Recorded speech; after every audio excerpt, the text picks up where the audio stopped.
So I will be entering into a collaborative discussion today. I'm about to hop on a call with my daughter's school about an issue where my daughter was unjustly accused of doing something by a teacher. In this situation, a parent called the teacher because their student went home and said that they were having a problem with a girl in their class that they went to school with previously. They're in middle school. The parent called the teacher. The teacher then gave my daughter's name to the school counselor. There's some issues with how this was handled, and the fact that my daughter was not the young lady is the problem, because my daughter was not named by either the parent or the child. The teacher made up a name based upon the group of girls that my daughter is in. Now, many of you might say that, well, it's important who you hang around with. As an adult, we know it's important who we associate ourselves with. But also as an adult, it's important to have your facts straight before you accuse someone wrongfully. In this situation, neither the parent or the child gave a name for the young lady.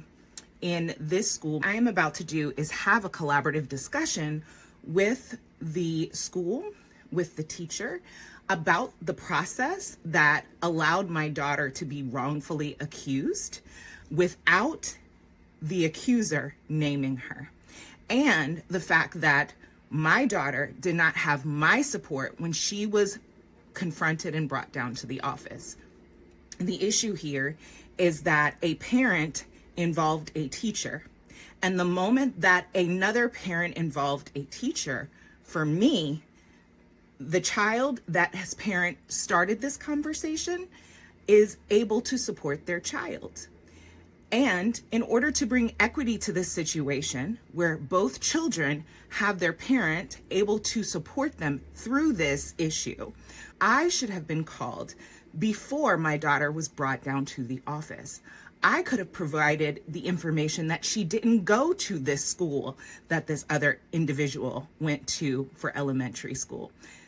The issue of my daughter being wrongfully accused and fearful that she was about to get suspended for something that she did not do, nor do they know who's done this now, is concerning. So this parent and this child are white-bodied. So is the teacher who made the accusation. And so we have an issue here that in this climate is not a good one. And when I say this climate, I just mean in America, because there is a long-standing history of people of color being accused of something that they didn't do wrongfully by white-bodied people. And in this situation, the individual who was saying that they had a problem with my daughter was also doing the action that they were accusing my daughter of doing, which was they were flipping each other off. And so if both parties are doing that thing, why are they coming after my daughter when this is a mutual thing that is happening? Now, my daughter is innocent.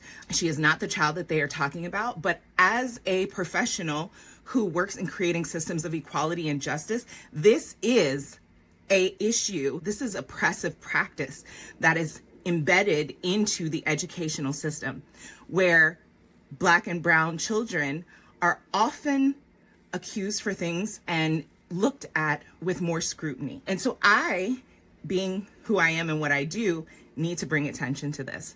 So I will be entering into a collaborative discussion today. I've already done my personal grounding.